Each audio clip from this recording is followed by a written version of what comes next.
अस्सलाम वालेकुम, मैं आपका बबलू लाहौरी भाई। काफ़ी दिनों बाद वीडियो आ रही है क्योंकि थोड़ी सी मेरी तबीयत डाउन थी, लेकिन मैंने कहा इसको अप करने के लिए ना वीडियो तगड़ी सी चाहिए मुझे। और आज मैं रिव्यू करने वाला हूँ एक तगड़े से जैपनीज़ किट फ़ोन को जिसका नाम है शार्प एक्वस R6। अब ये जैपनीज़ किट फ़ोन होते हैं, ये हाईलाइट में क्यों आते हैं? क्योंकि ये बड़ा तगड़ा हार्डवेयर लेके आते हैं।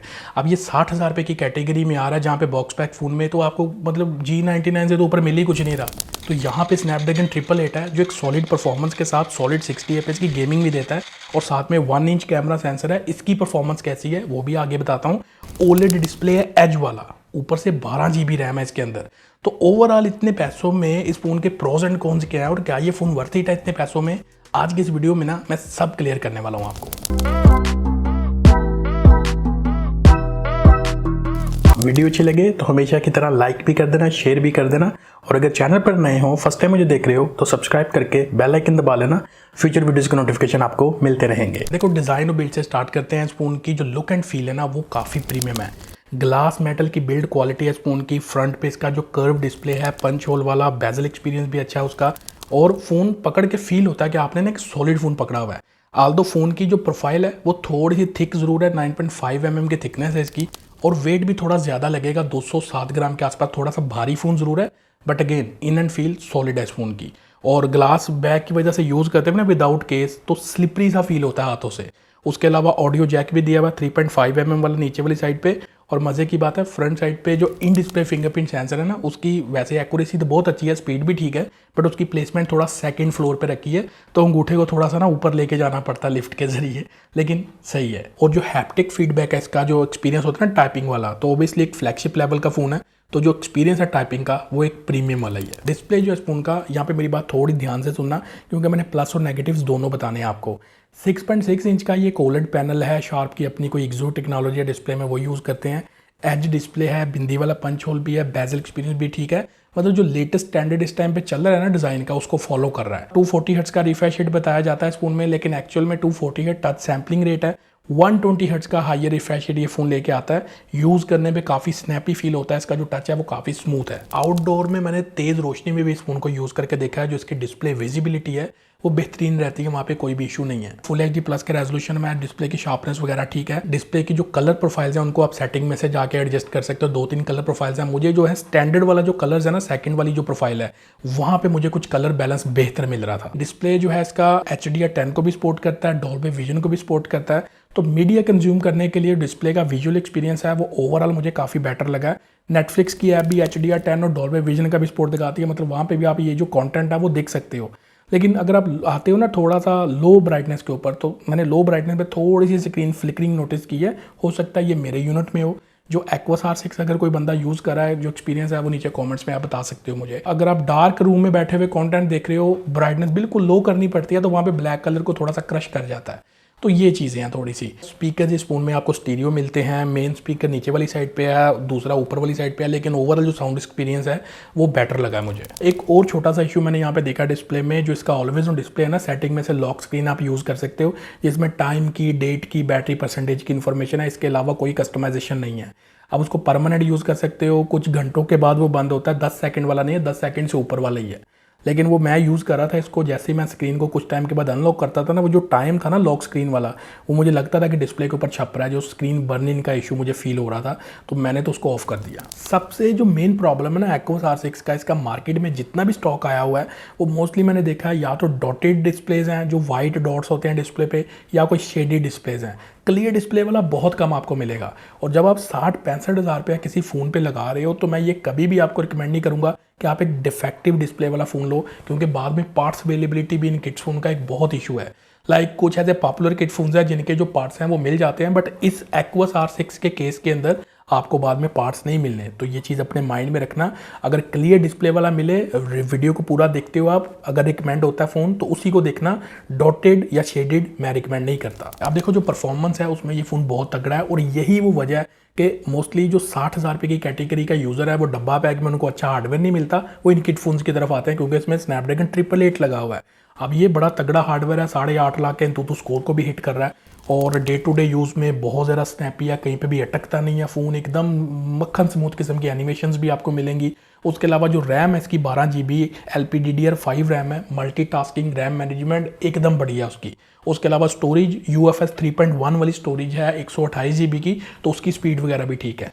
गेमिंग करते हो तो मैंने PUBG यहाँ पे ट्राई किया, स्मूथ से लेके HDR के जो ग्राफिक्स हैं वो एक्सट्रीम 60 FPS एक्सपोर्ट देता है, फिर अल्ट्रा HD अल्ट्रा के ऊपर आ जाता है। तो मैं स्मूथ विद एक्सट्रीम खेलता हूँ, ओवरऑल काफ़ी मक्खन स्मूथ गेम प्ले ये निकाल के दे रहा था PUBG पे। और इसका जो 240 हर्ट्ज का टच सैम्पलिंग रेट है ना, वो यहाँ पे काम आता है। टच बहुत ज़्यादा स्मूथ था, FPS एकदम बेहतरीन चल रहे थे, जो जायरो मूवमेंट्स थी वो भी ज़बरदस्त थी। मतलब जितनी मैंने गेम खेली है इसके ऊपर, खेलते हुए मुझे मज़ा आया। और जहाँ तक ओवर हीटिंग का इशू है ना, मैंने कोई आधा पौना घंटा गेम खेली होगी इस पर। हाँ, फ़ोन वार्म ज़रूर हो रहा था लेकिन ओवर हीट नहीं कर रहा था। लेकिन गर्मियों में जाके ये जो स्नैपड्रैगन 888 है ना, अपने रंग ज़रूर दिखाएगा, ये चीज़ अपने माइंड में रखना। फ़ोन ओवर हीट होगा हैवी गेमिंग में। अभी तो खैर मैंने स्क्रीन रिकॉर्डिंग के साथ भी गेम प्ले इस पर ट्राई किया, स्मूथ विद एक्सट्रीम ही मैं खेल रहा था, तो वहाँ पे भी मुझे अच्छा गेम प्ले मिल रहा था, कहीं पे भी फ़ोन अटक नहीं रहा था। तो गेम प्ले के लिए गेमिंग परफॉर्मेंस में अभी तो अच्छी परफॉर्मेंस है, गर्मियों में ये फ़ोन हीट ज़रूर करेगा हैवी गेमिंग पे, अपने माइंड में रखना ये चीज़ें। तगड़ी परफॉर्मेंस के साथ एक अच्छी बैटरी कॉम्बिनेशन का होना बहुत ज़रूरी है। इस फ़ोन में 5000 mAh की बैटरी है, सेम स्टैंडर्ड है जो आजकल बॉक्स पैक फ़ोन में आपको मिल रहा है। अब मैंने इस फ़ोन को यूज़ करके देखा है, 120 हर्ट्ज पे मुसलसल यूज़ किया है, दूसरा मेरा नॉर्मल से थोड़ा ऊपर वाला यूज़ होता है, इनमें डेटा कनेक्शन भी मैं यूज़ कर रहा होता हूँ। तो मुझे दिन में ना इस फ़ोन को दूसरी बार चार्ज करना पड़ जाता था, लाइक एक सुबह चार्ज किया हुआ है और एक शाम को 6-7 बजे इसको अगेन चार्ज करना पड़ जाता था। और अगर आप वाईफाई पे यूज़ करेंगे तो फिर आपको और ज़्यादा बैटरी बैकअप मिल जाएगा। मतलब मेरे यूज़ में ना ये फ़ोन मुझे कुछ 4.5 से 5 घंटे के आसपास स्क्रीन ऑन टाइम दे रहा था। अच्छा स्क्रीन ऑन टाइम नहीं है, बट अगेन गुजारा कर सकता है। जहाँ पे आपको तगड़ी परफॉर्मेंस मिल रही हो तो यहाँ पे थोड़ा सा आप कंप्रोमाइज़ कर सकते हो। बाकी जहाँ पे गेमिंग के ऊपर है, 3-3.5 घंटे आपको कंटिन्यूस गेमिंग करवा देगा ये। 1 घंटे में ये कोई 18-20% के आसपास बैटरी ड्रेन कर रहा था मेरे गेम प्ले के हिसाब से, जैसे मैं खेलता हूँ गेम प्लेस के ऊपर। जहाँ तक चार्जिंग टाइम है इस फ़ोन का, फास्ट चार्जिंग को ये फ़ोन सपोर्ट करता है, बट इंटरनेट पे कहीं भी कोई इन्फॉर्मेशन नहीं है कि कितनी फास्ट चार्जिंग सपोर्ट करता है। मैंने रैंडमली 33 वाट का जो Xiaomi का चार्जर है वो यहाँ पे यूज़ करके देखा है, 1 घंटे में 84% चार्ज कर रहा था और फुल चार्ज 1 घंटा 25 मिनट या 1 घंटा 30 मिनट के आसपास ले रहा था। जो फ़ोन का आइडल ड्रेन है, जो ओवरनाइट ड्रेन है, जहाँ पे फ़ोन को रख के सो जाते हो, सुबह उठ के देखते हो, ऑलवेज ऑन डिस्प्ले भी आपने चलाया हुआ, वो 2-3 घंटे वगैरह बंद हो जाता है, सुबह उठ के देखते हो तो 3 से 4% का बैटरी ड्रॉप आता है। मतलब इतना तो चलता ही है, कोई भी इशू नहीं है यहाँ। सॉफ्टवेयर एक्सपीरियंस इस फ़ोन का, वहाँ पे मुझे कोई भी इशूज़ नहीं आए। एंड्रॉइड 13 के ऊपर अपडेटेड है और एक्वस की अपनी कोई UX वर्जन है, कुछ ज़्यादा साइंस नहीं उन्होंने लड़ाई हुई अपनी UI वाली। जो ओवरऑल फील है डिवाइस के सॉफ्टवेयर का वो स्टॉक एंड्रॉइड वाला है, तो ये चीज़ अच्छी लगी है। बाकी जो अपना जैपनीज़ कैरियर है उसका जो अपना ब्लॉटवेयर है वो मिलता है आपको, कुछ चीनी मिनी जो ऐप्स हैं वो वाली, उनको आप हटा के क्लीन एक्सपीरियंस की तरफ जा सकते हो। तो ओवरऑल एक्सपीरियंस मतलब एंड्रॉइड 13 ये भी एक अच्छी चीज़ है और एक्सपीरियंस भी ठीक है, कोई भी बग्स वगैरह नोटिस नहीं किया मैंने। नेटवर्क जो रिसेप्शन है इस फ़ोन का, सिंगल सिम फ़ोन है, ड्यूल सिम आप नहीं लगा सकते। ऑफिशियल PTA हो जाता है, 3850 रुपये इसका टैक्स है। किसी ऐसे एरिया में अगर आप इसको यूज़ करें ना, आप कोई ऐसे नेटवर्क के सिम यूज़ करो जिसका सिग्नल आपके एरिया में बहुत अच्छे आते हैं, उसका नेटवर्क रिसेप्शन ठीक दिखाएगा। अगर आप कोई ऐसे नेटवर्क के सिम यूज़ करो जिसके आप पहले ही सिग्नल वीक आते हैं, आप पहले ही थका हुआ चलता है आपके एरिया में, तो वहाँ पे ये सिग्नल इसके इशू करेंगे। तो ये चीज़ें हैं। मेरे एरिया में यहाँ पे अभी सही चल रहा है। मैंने कुछ एरियाज़ में नोटिस किया है कि सिग्नल इसके वीक हैं थोड़े से। तो नेटवर्क रिसेप्शन जो है ना, ये 50-50 है। इस चीज़ का थोड़ा सा आप ज़रूर देख लेना। वोल्टी का सपोर्ट इस फ़ोन के ऊपर अवेलेबल है और 4G जो प्लस है दिखाता नहीं है, 4G प्लस LTE का सपोर्ट दिखाता है, लेकिन जो डेटा कनेक्शन स्पीड्स हैं इसकी मतलब भागती हैं, 4G प्लस की स्पीड को भी फाड़ के गुजर जाता है। मे बी इसके नेटवर्क मॉड्यूल्स की वजह से हो। तो ओवरऑल कनेक्टिविटी को लेके मुझे इशू कोई नहीं आया, लेकिन जो नेटवर्क रिसेप्शन है, जो पॉइंट मैंने बताया, उसको ज़रूर कंसिडर करना। कॉल रिकॉर्डिंग है, एक्वस का अपना डायलर है, बट यहाँ पे आपको कॉल रिकॉर्डिंग किसी भी टाइप की देखने को नहीं मिलती। उसके अलावा NFC का जो सपोर्ट है वो अवेलेबल है इस फोन में। देखो कैमरास की तरफ आते हैं। बैक पे जो बड़ी सी डब्बी नजर आ रही है ना, इसमें एक सेंसर है, ये 20 मेगापिक्सल का कैमरा सेंसर है और लाइका की कोलैबोरेशन से बना हुआ है। जो शार्प एक्वस के फ़ोन है ये कैमरा फ़ोन नहीं होते, लेकिन जो लाइका बीच में इंटीग्रेट हो गया, तो इसकी वजह से यह है कि मैंने डे टाइम के ऊपर जो फोटो को टेस्ट किया ना, तो मुझे लाइका का जादू नज़र आया इसकी फ़ोटो में। फ़ोटोज़ में मतलब कलर्स भी अच्छे दिखा रहा था, कोई ओवर बूस्ट नहीं कर रहा था, और इसका जो HDR है वो लाइट को भी अच्छे से कंट्रोल कर रहा था, फोटो प्रोसेसिंग भी बहुत अच्छे से कर रहा था। तो फोटोज़ इसकी डे टाइम के ऊपर मैंने ट्राई की है, मुझे काफ़ी डिसेंट फोटोज़ लगी हैं। इवन जो स्किन टोन्स हैं उनको भी नेचुरल बैलेंस कर रहा था, और जो इसके पोर्ट्रेट्स हैं वो मुझे काफ़ी अच्छे हैं, क्योंकि ये जो 1 इंच कैमरा सेंसर है ब्लर बहुत अच्छा प्रोड्यूस कर लेता है। एज डिटेक्शन भी इसकी मुझे काफ़ी अच्छी लगी है। और इवन फॉर द वीडियोस अगर आप जाते हो तो 4K 60 FPS की वीडियो रिकॉर्डिंग बैक साइड के ऊपर अवेलेबल है। और 1080p 30 fps 4K 30 fps, ये जो सारे मोड्स हैं काफ़ी स्टेबल वीडियो बनाते हैं और वीडियोस में मुझे डिटेल्स भी अच्छी लगी हैं। लेकिन जैसे आप इसके सेल्फी कैमरा की तरफ आते हो ना, तो हालात बदल जाते हैं, जज्बात बदल जाते हैं, एकदम दुनिया उल्टी हो जाती है। क्योंकि बैक साइड पे तो लाइका बैठा हुआ है ना, फ्रंट पे आई थिंक लाइका ने उसको टच नहीं किया।